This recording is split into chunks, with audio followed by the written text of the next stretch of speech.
नमस्कार, स्वागत है आप सभी का न्यूज 21 में। खबर भरतपुर से, जहां बयाना में अग्रवाल समाज समिति की ओर से रविवार को शिवगंज मंडी व्यापार मंडल धर्मशाला में निःशुल्क नेत्र चिकित्सा शिविर का आयोजन किया गया। आपको बता दें कि अग्रवाल समाज के अध्यक्ष व शिविर संयोजक सुरेश चंद्र सिंघल ने बताया कि सुबह 10 बजे से शाम 4 बजे तक हुए इस शिविर में कल्याण करौती श्रीजी बाबा नेत्र चिकित्सा संस्थान मथुरा और श्री श्याम स्टील कोलकाता के सहयोग से डॉक्टर्स ने 178 नेत्र रोगियों के मोतियाबंद, नाखून व काला पानी जैसी बीमारियों का उपचार किया गया। भरतपुर से राकेश तंवर की रिपोर्ट।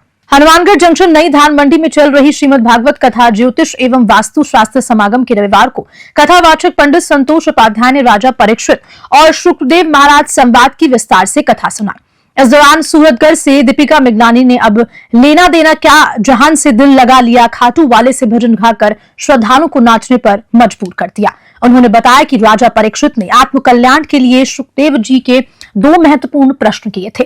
कथावाचक ने बताया कि ये संपूर्ण सृष्टि भगवान का ही स्वरूप है। हनुमानगढ़ से ब्यूरो चीफ विनोद चौधरी की रिपोर्ट। श्रीमाधोपुर शहर और इलाके में कड़ाके की ठंड का प्रकोप जारी है। कड़ाके की ठंड के प्रकोप के कारण इलाके में एकाएक ठिठुरन बढ़ गई है। पिछले 4 दिनों से इलाके में कोहरा बढ़ने के कारण लगातार ठंड अपना असर दिखा रही है। लोग ठंड से बचने का जतन भी कर रहे हैं, तो वहीं वेस्टर्न डिस्टर्बेंस के एक्टिव होने के बाद हुई बारिश के बाद से एक साथ सर्दी बढ़ चुकी है। श्रीमाधोपुर से विकांत अग्रवाल की रिपोर्ट। सवाई माधोपुर की श्याम वाटिका हाउसिंग बोर्ड में चल रही श्रीमद् भागवत कथा के 5वें दिन नरसिंह जी महाराज के मायरे वाला प्रसंग सुनाया गया। इस दौरान कथावाचक राधेश्याम शर्मा ने बताया कि नरसिंह जी कथा में सजीव झांकी सजाई गई, जिसमें नरसिंह, कृष्ण भगवान, रुक्मणी आदि झांकी सजाई गई है। सवाई माधोपुर से राकेश अग्रवाल की रिपोर्ट। सवाई माधोपुर जिला मुख्यालय सहित आसपास क्षेत्र में मावठ के बाद धुंध और कोहरे का दौर चल रहा है। यहाँ कोहरा और धुंध छाई हुई है। सोमवार को मुख्यालय सहित आसपास क्षेत्र में वाहन चालक लाइट जलाकर धीमी गति से अपने अपने वाहनों को निकाल रहे हैं। सोमवार की सुबह 8 बजे तक सूर्यदेव के दर्शन नहीं हुए। वहीं घने कोहरे से विजिबिलिटी 10 मीटर तक रही।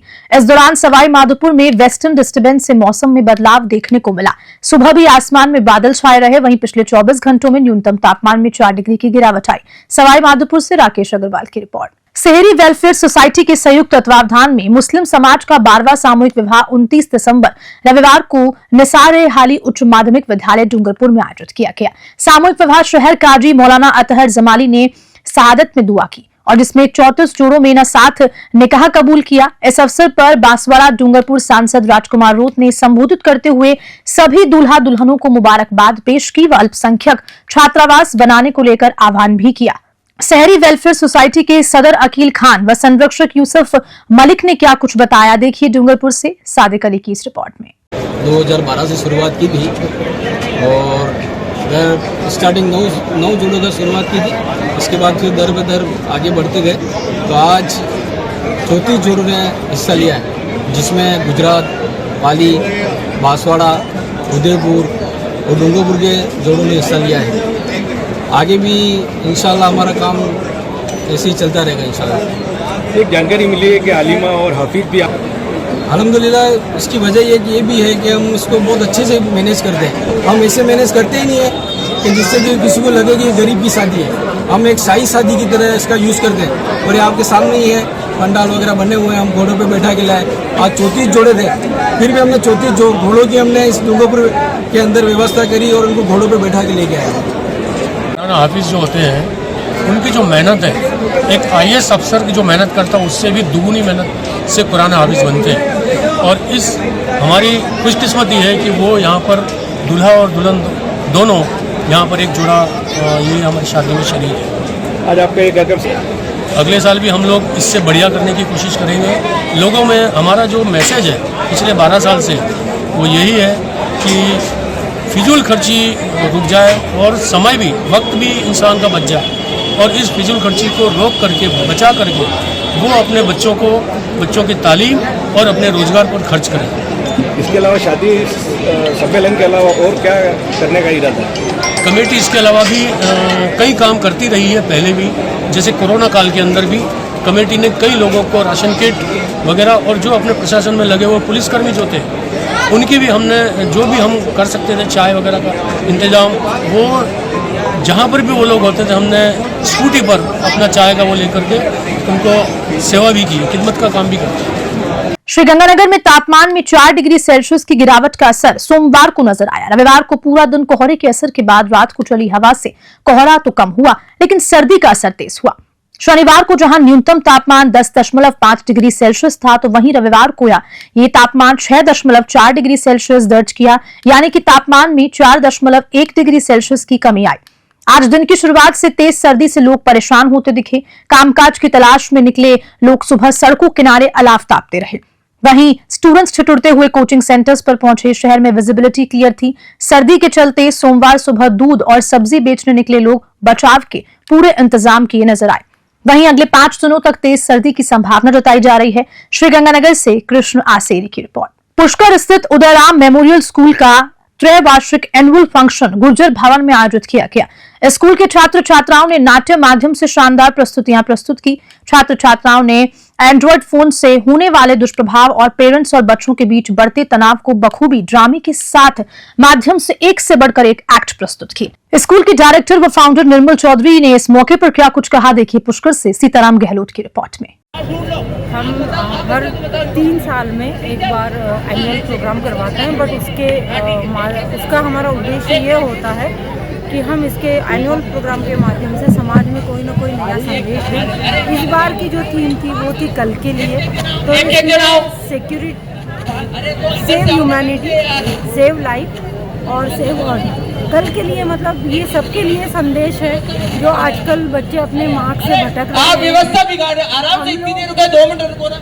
बोलिए हम लोग जो मतलब जैसे जगह जगह कूड़ा करकट भी, मतलब किसी भी चीज़ का ध्यान नहीं रखा जा रहा है। ना हम अपने बच्चों का ध्यान रख रहे हैं, ना मतलब जैसे प्रकृति का ध्यान रखा जा रहा है। तो हमारे बच्चों के माध्यम से मतलब सबको यही संदेश देना था, सेव अर्थ, सेव ह्यूमैनिटी। परिवार जुड़े रहें। बड़ों आजकल सब ये कहते हैं कि बच्चों को डांटना नहीं चाहिए या बच्चों को कुछ कहना नहीं चाहिए, बट अगर घर में बड़े होते हैं और बच्चों का जो ध्यान रखता है वही उसको डांटता है, तो परिवार में भी ये सामंजस्य होना चाहिए कि घर के बड़े अगर कुछ कह रहे हैं तो उनके भले के लिए कह रहे हैं। तो एक परिवार का जुड़ाव भी और उसके साथ साथ प्रकृति से भी जुड़ाव भी, यही संदेश हमारे बच्चे इस प्रोग्राम के माध्यम से देना चाह रहे थे। और इसकी थीम थी कल के लिए, आने वाले कल के लिए। आप मोबाइल सच में आजकल एक बहुत बड़ी समस्या होती जा रही है, क्योंकि हम स्कूल में ये चीज़ दिनों दिन फेस करते जा रहे हैं। बच्चे जो 2-2, 3-3 घंटे मोबाइल चलाते हैं, वो क्लास में कंसंट्रेट नहीं कर पाते। इस प्रोग्राम के माध्यम से हमने पेरेंट्स से रिक्वेस्ट करी है कि 16 साल से कम के बच्चों को कीपैड फ़ोन दे, अगर ज़रूरत पड़े तो लैपटॉप ला के दे, घर में वाईफाई लगाएं, बट एंड्रॉयड फ़ोन से अपने बच्चों को दूर रखें ताकि उसके रेडिएशन से उनके दिमाग में जो असर हो रहा है वो ना हो, और वो क्लास और हर जगह कंसंट्रेशन लगा के अपना 100% दे सके।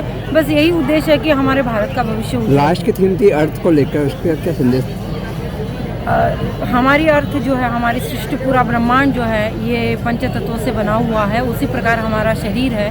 तो अगर हम इन पंचतत्वों की रक्षा नहीं करेंगे और इन पंचतत्वों को ढंग से काम में नहीं लेंगे तो इसका दोहन निश्चित है। उसी प्रकार से अगर हम हमारे शरीर में जो पंचतत्व है, क्रोध है, जैसे अग्नि है, इन पंचतत्वों को अगर हम कंट्रोल नहीं करेंगे तो हमारा शरीर भी अनबैलेंस हो जाएगा। तो ये एक दूसरे से मिलता जुलता, क्योंकि इसी प्रकृति से हम लोग निकले हुए हैं, इसी ब्रह्मांड से हमारी उत्पत्ति हुई है। तो हमें ब्रह्मांड के साथ साथ हमारे खुद के भी शरीर को भी उसी तरीके से बैलेंस करके रखना है जिस तरीके से इस पृथ्वी का हमें संरक्षण करना है। तो यही बैलेंसिंग के थ्रू हमने पेरेंट्स को मैसेज देने की कोशिश की। आपका परिचय? निर्मल चौधरी, डायरेक्टर और फाउंडर URM स्कूल पुष्कर। खबर तीर्थ नगरी पुष्कर से है, जहां इजरायली पर्यटकों द्वारा खनुखा फेस्टिवल धूमधाम से बेतखवाद हाउस में मनाया गया। 8 दिवसीय फेस्टिवल में 25 दिसंबर से हर दिन का कैंडल जलाकर इस फेस्टिवल को सेलिब्रेट करते हैं। बेतखवाद हाउस के मैनेजर हनुमान प्रसाद बाकलोनिया ने बताया कि इस दौरान पुलिस द्वारा कड़ी सुरक्षा व्यवस्था रखी गई। थाना प्रभारी घनश्याम सिंह राठौर ने इस मौके पर क्या कुछ कहा, देखिए पुष्कर से सीताराम गहलोत की इस रिपोर्ट में। आज क्या करना है, निरीक्षण नहीं कह सकते इसको, ये हमारी रोज की चेकिंग होती है। इसमें जो बेतखवाद के जो पुलिस के गार्ड सिक्योरिटी व्यवस्था को चेक करते हैं और उनको और पाबंद करते हैं कि किसी भी तरीके से सुरक्षा में ढील नहीं हो। नववर्ष को लेके 31 दिसंबर को हमें जाप्ता आएगा और ज्यादा रहेगा। और कल इनका इजरायलियों का कोई प्रोग्राम है वहाँ पे, उनके धर्मगुरु है वो तो प्रार्थना करेंगे, उसके लिए भी सुरक्षा की दृष्टि से हम लोग सब तैयार है।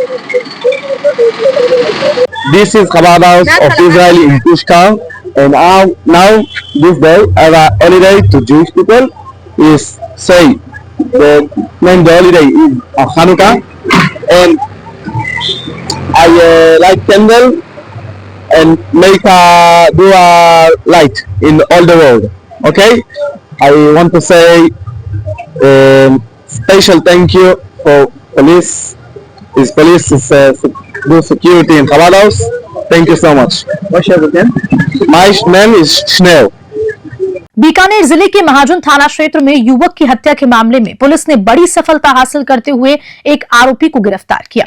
दरअसल शुक्रवार रात को रेल की पटरियों पर शेरपुरा निवासी सुनील मेघवाल का शव मिला। पहले पुलिस इसे आत्महत्या का मामला समझकर जांच कर रही थी। मृतक के पिता ओम प्रकाश मेघवाल ने इस मामले में हत्या की आशंका व्यक्त करते हुए महाजन थाने में रिपोर्ट दर्ज करवाई थी। लून करंट सर सीओ नरेंद्र पूनिया ने मामले पर क्या कुछ कहा, देखिए बीकानेर से लोकेश भौरा की रिपोर्ट में। ये 27 तारीख को रात को करीब 12 बजे रेलवे जो लाइन चेक करते हैं, लाइनमैन ने महाजन थाना पर सूचना दी थी कि एक डेड बॉडी पड़ी है जो ट्रेन के ऊपर शेरपुरा अंडरब्रिज के पास में है। इस पर वहाँ गए थे तो एक व्यक्ति रेल से कटा हुआ था। इस पर मोर्चरी में रखवाई गई थी उसकी लाश को। फिर दूसरे दिन सुबह उसका प्रयास किया गया तो घटनास्थल से 4 किलोमीटर दूर उसकी मृतक की पहचान हुई थी, जो सुनील मेघवाल के नाम से शेरपुरा का ही था। घटनास्थल से 4 किलोमीटर दूर उसकी बोलेरो गाड़ी मिली जिसमें खून से भरी हुई थी। तो प्रकरण संदिग्ध था, वरिष्ठान को बुलाकर मौका दिखाया गया। उन्होंने अज्ञात के खिलाफ रिपोर्ट दी थी जिस पर अनुसंधान महाजन एसएचओ द्वारा किया गया था। अनुसंधान से और तकनीकी साधनों से प्राप्त साक्ष्य के अनुसार शेरपुरा का ही एक क्या नाम है उसका, नेत्राम जाखड़ पुत्र किशनलाल जाट, जो वर्तमान में सूरतगढ़ में किराए के मकान में रहता है, उसने आकर इसका मर्डर किया था। और क्या कारण था वो भी उसकी पूछताछ की जा रही है। उसको गिरफ्तार किया गया है, आगे अनुसंधान जारी है। डीग जिला मुख्यालय के गांव बरौली चौथ के पास भरतपुर फीडर में एक साथ क्षमता से ज्यादा पानी आ गया, जिसके चलते अचानक से नहर की पटरी टूट गई और सैकड़ों बीघा खेती जलमग्न हो गई। ग्रामीणों ने रविवार की शाम को जब फीडर में रिसाव शुरू हुआ तो प्रशासन को सूचना दी, लेकिन प्रशासन का कोई भी अधिकारी और कर्मचारी मौके पर नहीं पहुंचा।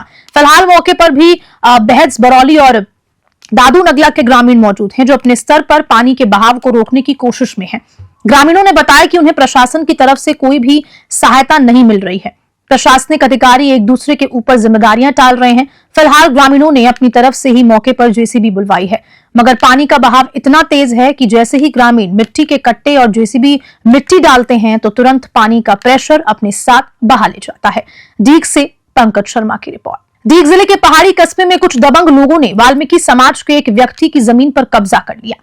इतना ही नहीं, पीड़ित परिवार के साथ मारपीट भी की गई। दबंगों के प्रभाव के चलते पीड़ित वाल्मीकि परिवार की एफआईआर तक दर्ज नहीं की जा रही। पीड़ित व्यक्ति विक्रम ने घटना के बारे में क्या कुछ कहा, देखिए डीग से पंकज शर्मा की रिपोर्ट में। मेरा नाम विक्रम वाल्मीकि है, मैं दलित समाज से आता हूँ। कस्बा पहाड़ी, तहसील पहाड़ी, थाना पहाड़ी। तो क्या मामला है आपका? मेरे साथ 8 तारीख में साहब हम बैठे थे, अचानक दबंगों ने एक राय मशवरा होकर हमारे साथ मारपीट की, हमारे औरतों के साथ मारपीट की। उसके बाद हम थाने गए। किस चीज़ के पीछे मारपीट? जमीन खरीदी थी मैंने, जमीन में हम रहने लग गए थे, काबिज थे, लेकिन हमको उस पर से बेदखल करके भगा दिया नाजायज तरीक़ा से, मारपीट करके। तो आप एफआईआर करने नहीं गए? एफआईआर करने गए साहब, थानेदार ने हमारी रिपोर्ट दर्ज नहीं की अब तक भी। तो यहाँ डीएसपी साहब के पास? हाँ, डीएसपी साहब के पास गए थे साहब। डीएसपी साहब ने थानेदार साहब से कहा था कि साहब इनके रिपोर्ट दर्ज करिए। उन्होंने कहा कि तहसीलदार एडीएम का मामला है। एडीएम साहब ने कहा था कि भाई, डीएसपी साहब ने कहा कि भाई कुछ तो एक्ट है, इनके साथ गाली गलौज हुई है, दलित की ज़मीन पे कब्जा किया है। फिर डीएसपी साहब ने गनमैन को भेजा। गनमैन ने वहाँ जाकर जाब्ता मांगने के लिए बोला था, फिर भी उन्होंने मना कर दिया थानेदार की जाब्ता देने के लिए जी। लेकिन मेरी रिपोर्ट दर्ज नहीं हुई है साहब। 27 तारीख में डीएसपी साहब आए, यहाँ पे ज़मीन पे मौका पर्चा बनाया और हमारे बयान लिए। और किसी को शिकायत की आपने? सब जवाहर सिंह मैडम के यहाँ पे गया था, मुख्यमंत्री के यहाँ पे गया था, आईजी साहब के पास और एसपी साहब के पास, और सब जगह मैंने लेटर भेजे। राष्ट्रपति, प्रधानमंत्री, राष्ट्रीय अनुसूचित जाति आयोग और राज्यपाल। तो लेडीजों के साथ भी मारपीट हुई थी? लेडीजों के साथ मारपीट हुई है, बहुत ज़्यादा गंदी गंदी गाली गलौज, दुनिया भर की गाली दी है साहब, गंदी गंदी। बुलेटिन में इतना ही। नमस्कार।